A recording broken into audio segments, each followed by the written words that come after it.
Hi friends, இன்றைக்கான சிறுகதை. ஒரு தெருவில் ஒரு பக்கத்து வீட்டுக்காரர் வந்து கொய்யா கன்று வாங்கி ஊன்றாரு. அதே எதிர்த்த வீட்டுக்காரர் ஒரு மூங்கில் கன்று வாங்கி ஊன்றாரு. 2 பேரும் எதிரெதிரே வீடு. ஒருத்தருக்கு ஒருத்தர் டெய்லி அந்த மரக்கன்றை பராமரிக்கிறதுக்காக தண்ணி ஊற்றி வளர்த்துட்டே இருக்காங்க. கொய்யா கன்று வச்சுருக்கிறவரோட அந்த கன்று வந்து விறுவிறுன்னு வளர்ந்து கொஞ்சம் சீக்கிரத்திலே வளர்ந்த மாதிரி இருக்குது. மரமாகவும் ஆயிடுச்சு. அது வந்து ஒரு 2 வருஷத்துலேயே கொய்யா பழம் பிடுங்கி சாப்பிட்ற அளவுக்கு பலன் அடைஞ்சிட்றாரு. ஆனால் இந்த மூங்கில் கன்று வச்சவர் அன்னைக்கு எப்படி இருக்குதோ அதே மாதிரி தான் ஓரளவுக்கு வளர்ந்து இருக்குது. வளரவே இல்லையே, அவங்க பழமே பிடுங்கி சாப்பிட்டுட்டாங்களே அப்படின்னு சொல்லி இவர் அது பொறாமப்படலை. ஆனால் அவர் ஆதங்கப்படுறாரு, நம்ம கன்று ஏன் வளரலை அப்படின்னு. இது சம்மந்தமாக அவர் பார்க்குறப்பெல்லாம் மனசு கொஞ்சம் வேதனை கூட அடைகிறாரு. அப்போ அந்த ஊர் பெரியவர்கிட்ட போய் இந்த மூங்கில் மரம் வச்சுருக்கிறவர் நடந்த விஷயத்த சொல்கிறாரு. அவரும் நானும் ஒரே நாளில் தான் கன்றுகள் வாங்கி ஊண்டினோம். அவரோட கொய்யா கன்று இன்றைக்கி வளர்ந்து பலன் கொடுக்குது.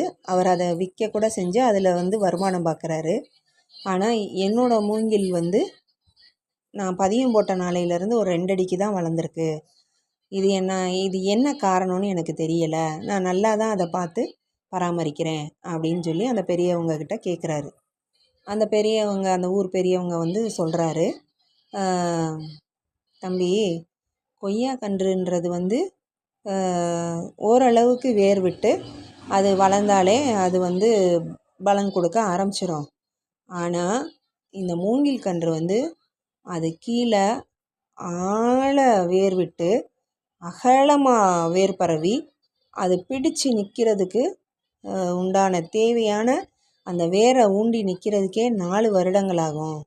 அந்த 4 வருட காலமும் நம்ம பராமரித்தோம்னா அது வந்து ஓங்கி உயர்ந்த மரமாக வரும். அந்த ஓங்கி உயர்ந்த மரம் நம்ம வந்து ஒரு வீடு போடணுன்னா கூட அந்த மரத்தை வச்சு வீடு போட்டோம்னா பல ஆண்டுகள் வந்து